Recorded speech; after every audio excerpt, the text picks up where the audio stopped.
अमिताभ सिन्हा जी, आप मुद्दे पर रहिए और उस पर बात करेंगे प्लीज। तो मैं मुद्दे पे बढ़ा रहा हूं, नहीं तो आप हटा दीजिए मुझे, मैं चल रहा हूं। ये क्या तरीका साहिल जी, आपकी आदत है। आप मुद्दे मैं हटाने की बात करेंगे। मजा नहीं आ रहा है। प्लीज प्लीज, अरे चुप रहो। नहीं, गाली गलौच नहीं होगी यहाँ पर। अरे गाली गलौच हो रहा है, गाली गलौच है। नहीं, गाली गलौच हो रहा है। नहीं, साहिल कौन गाली गलौच कर रहा है? इसने गाली गलौच किया, राजपूत ने। मैं यहाँ पर पॉलिटिकल पर्सन नहीं कहता हूं कि बेवजह की बहस नहीं होगी, बेवजह की बहस नहीं होगी, प्लीज। बिना वजह नहीं। राजमाता, अरे आतंकवादियों के मरने पे इसकी राजमाता जो है, कौन आतंकवादियों के मरने पे करता था? ये तो बताओ ना, कौन से आतंकवादी के मरने पे करी थी? अरे मूर्ख, तुम्हारा पूरा खानदान मूर्ख है, तुम्हारा खानदान मूर्ख है। तुमने बात करते हैं अपने आप को नकल करके पास होने वाले। सुनिए राजपूत, जरा एक मिनट। अमिताभ सिन्हा जी, एक मिनट। मैंने आपको स्पेसिफिक सवाल पूछा है कि क्या किसी विशेष पार्टी के वजह से ये हेट स्पीच के मामले बढ़ रहे हैं, जो कांग्रेस पार्टी का आरोप है, जो पिटीशन में भी रखा गया था, जिसको लेकर सुप्रीम कोर्ट की टिप्पणी। आप खुद वहां पर सुप्रीम कोर्ट में थे, आप कानून के जानकार के तौर पर यहां पर आए हुए हैं, आप उस पर बात करिएगा, इस मुद्दे पर बात करिएगा। चलिए, मैं वही कर रहा हूं। ये एक्शन के खिलाफ रिएक्शन है। इसकी वजह से जो लोग आज वैसी बात कर रहे हैं, उनको पब्लिक सपोर्ट मिल रहा है। मैं इसी बात पे आ रहा हूं। लेकिन ये ब्रजेश राजपूत नाम का मूर्ख आदमी आपके पैनल में बैठा है, जो मेरे साथ गाली गलौज कर रहा है, और आप उसको इंटरव्यू नहीं कर पा रहे हैं। आप कोई भी व्यक्ति एक दूसरे के बारे में इन शब्दों का इस्तेमाल नहीं करेगा।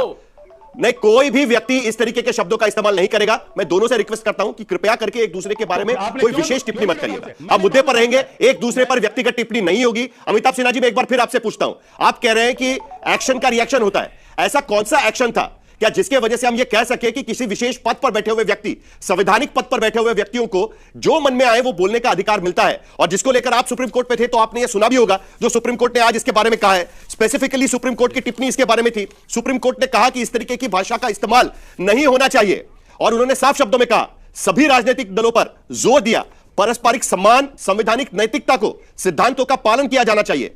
परिपक्व लोकतंत्र में उचित सिद्धांतों की अपेक्षा की जाती है। सार्वजनिक हस्तियों और सार्वजनिक सेवकों की बात उन्होंने उसमें की है। और सबसे बड़ी बात, राजनीतिक नेताओं को देश में भाईचारे को बढ़ावा देना चाहिए। यह भी आज सुप्रीम कोर्ट ने कहा है। अमिताभ सिन्हा जी, सवाल यहीं पर आकर रुकता है। सुप्रीम कोर्ट खुद कह रहा है कि विचारों की वजह से हेट स्पीच की जाती है, लेकिन गाइडलाइंस होनी चाहिए।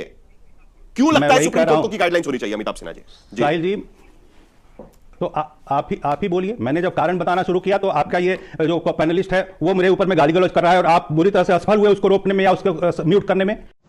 अबे साले, जब माफ करना, मैं और दूसरी बात कर रहे हैं कि आप ही लगातार बोल रहे हैं। विषय क्या है? सवाल का जवाब दीजिए सर, सवाल का जवाब। नहीं, चलिए, ओके। आपने एक बार भी कहा कि इसने गलत बोला है मेरे प्रति? आपने एक बार भी उसने गलत बोला है? मैंने कहा कि कोई भी एक दूसरे पर व्यक्तिगत टिप्पणी नहीं करेगा। अब आगे बढ़ते हैं, आप मुद्दे पर बात करिएगा। कोई नहीं कहा। सवाल आप इतना नहीं कर सकते कि नहीं, तो आप स्पेसिफिक नहीं कर सकते। आप स्पेसिफिक नहीं कर सकते कि आप ब्रजेश राजपूत ऐसा नहीं। आप कैसे तय करेंगे कि मैं क्या करूं? उसने मुझे जो कहा है उसके प्रति आपने सवाल तो मैं पूछूंगा ना अमिताभ जी।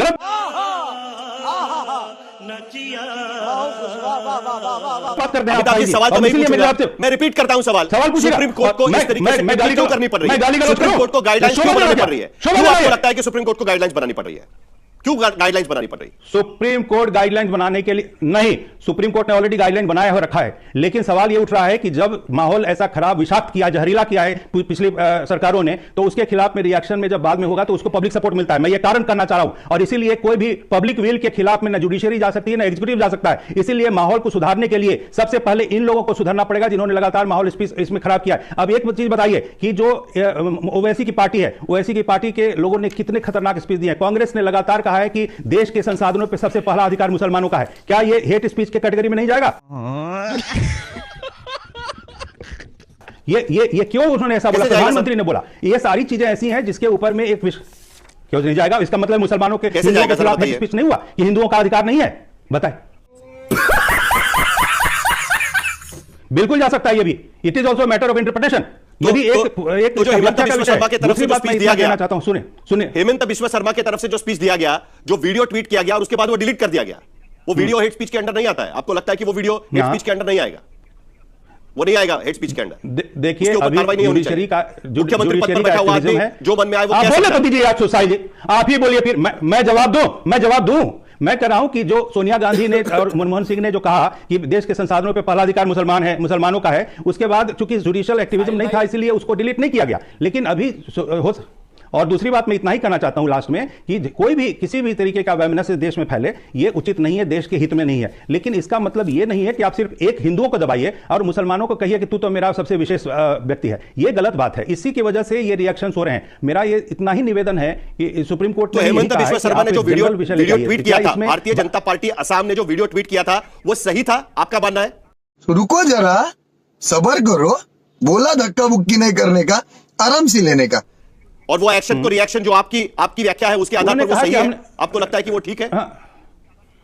देखिए, उन्होंने कह दिया है, इस विषय को क्लोज किया है, कह के कि ये घुसपैठियों के खिलाफ है। अब उसको यदि आप तिल का ताड़ बनाना चाहें तो आप स्वतंत्र हैं। घुसपैठी कहीं से भी स्वीकृत नहीं होने चाहिए देश में। यहां ये कांग्रेस पार्टी है और लगातार बिल्कुल अल्पसंख्यकों के, यदि वो अल्पसंख्यकों के लिए था, जैसा मना किया कि नहीं था, वो सिर्फ घुसपैठियों के लिए था। और जो बांग्लादेशी घुसपैठियां, कहीं के घुसपैठियां देश विरोधी हैं, इसलिए उनके खिलाफ सिंपल बात है, इसमें वो बुराई क्या है? यदि डिलीट किया ना, यानी गलत था इसलिए डिलीट किया। हो सकता है कि उनको ऐसा लगा गलत था इसीलिए डिलीट किया ना। नहीं, ऐसा नहीं होता है हमेशा ऐसा नहीं। मेरा मानना इसमें यह है कि डिलीट करने का मतलब यह होता है कि विवादों से बिना वजह का अभी कोई जरूरत नहीं है विवादों, लेकिन यहां तो तिल का ताड़ बनाने वाले लोग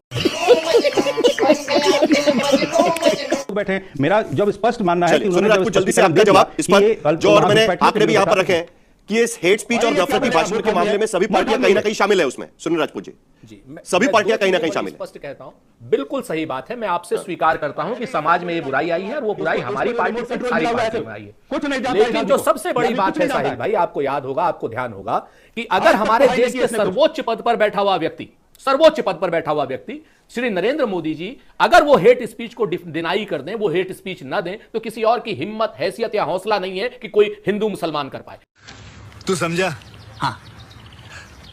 नहीं, तू समझा नहीं। या किसी भी तरीके की गांधी को क्यों क्या कहते हो? नंबर एक। नंबर दो, जिस तरीके की ये जो बातें कर रहे हैं, ये मैंने आपसे पहले ही कहा था कि यहां पर हेट स्पीच होनी है। सोनिया गांधी का नाम यहां पर, सोनिया गांधी ने कभी कोई हेट स्पीच नहीं दी। एक नंबर दो, अभी दूसरी बात मैं आपको बताता हूं। अभी आते ही अमिताभ कांत जो भारतीय जनता पार्टी के चाटुकार हैं, भारत विरोधी, हिंदू विरोधी, आप ये बताइए इस देश में कोई हिंदू विरोधी रह सकता है? नंबर एक। नंबर दो, पिछली सरकारों पर ये सारा जुर्म डाल रहे हैं। आप इस चीज को देखिए, पिछली सरकारों पर सारा जुर्म डाल रहे हैं। नरेंद्र मोदी जी को और नरेंद्र मोदी जी के मंत्रिमंडल में रहने वाली शालिनी निरंजना, जिसने रामजादे और हरामजादे तक कहा था, वहां तक ये लोग बिल्कुल नहीं जाते।